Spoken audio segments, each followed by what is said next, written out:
Mm. Hey there, friends. Welcome to your weekly energy update. Happy to be here with you.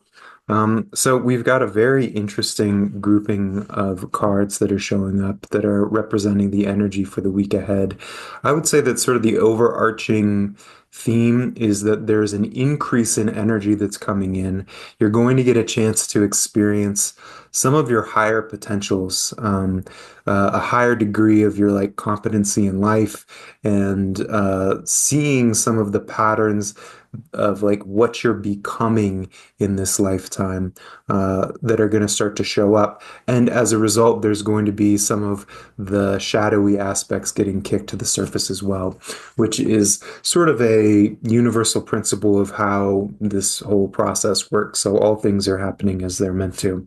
So let me start us off here by just looking at our first card, which is showing up as the Magician card, which is letting you know that you have all the necessary tools to move yourself forward at this time in your life. You'll likely feel very skilled, competent, energized, ready for the week ahead. There might be sort of a visionary quality where you're like, ooh, I can really meet the challenges in my life. I feel creative and energized.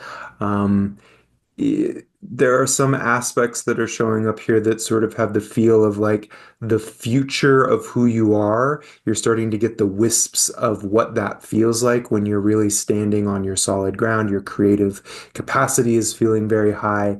Maybe even some like interweavings with your higher self or higher soul qualities. Feeling that in your the way that you're experiencing life and the things around you. And so this is a pretty powerful energy. It's a good one to sort of take action, move forward from this place of sort of higher competency. If you're getting insights or visions, writing them down. If there's a creative project that you've been holding out for, this is a great time to sort of get the ball moving and rolling on that. Your second card for the week ahead is our star card, which goes really well. Both of these major arcana cards are very positive, energizing. They've got elements of really attuning to the higher order of things. You can see that the magician here, he's got his little wand thing that's pointing up to the heavens, which is him connecting with the higher principles and higher insights.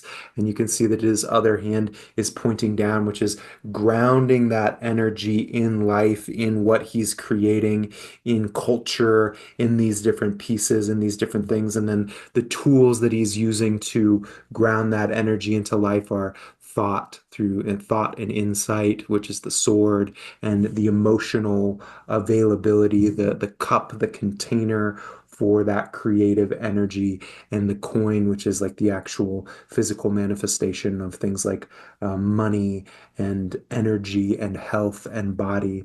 So very powerful bringing in of the higher insight into life. And we can say the same thing or some similar qualities in the star card where we're willing to listen to our guiding light, to that which is sort of the creator of this particular lifetime, this particular life experience. And you can see that she's found balance between the unconscious realm of the water and the grounded manifest realm. So this is a sign that things could feel pretty balanced in your life. There might be new hope, new sense of clarity and direction, things that used to sort of hang you up in the past or feel like challenges or obstacles are smoothing out, feeling like you're sort of in the river of where your life is taking you, and you're more and more capable of trusting that process.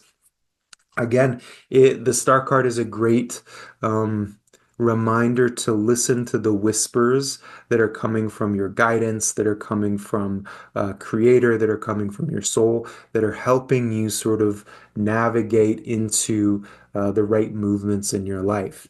Now, this is a lot of big energy that's coming into your life, that may be coming into your energy system. It's sort of like an attunement that's happening. And if you think of like when you tune something, it's like it's coming into the right frequency, but that also means that the parts that are out of tune are going to create a bit of disruption. And that's what's showing up for your final card is the Three of Swords. So when big energy comes in or we start to align ourselves with higher frequencies, the parts in us that have been resisting or that have been orphaned off, as in like shadow aspects of ourself, or that are sort of running patterns that are no longer healthy, are going to become more apparent. They're going to come to the surface and be processed, which is some of what we're experiencing right now at a collective level in terms of the chaos that we're sort of seeing at a global level is a result of there actually being more light coming in. So, anyways, the Three of Swords can indicate some heartbreak, some emotional disturbance that starts to come to the surface. It often speaks more to things from the past that haven't been processed yet, some sadness that hasn't been able to be felt and experienced. Some fear or some worry or these types of things that sort of are rising to the surface. Luckily, with these other cards, it really feels like it's as a result of there being a clarifying process that's happening in your life. And as a result, we get to do a little bit of cleaning up of the old energies, both our own and the ancestral and the collective. So, thanks so much for tuning in with me. You can learn more about what I'm up to down below. And it's always a pleasure to see you and looking forward to the next time. Take good care. Oh, I also just wanted to say that message received regarding a monthly forecast reading. You will get the first monthly forecast reading on this particular private YouTube site for the month of March. So thanks for letting me know that that's of interest to you all. And I'm grateful that you've been tuning in with me and that I can continue to bring some of these insights forward. So thanks again. Take good care.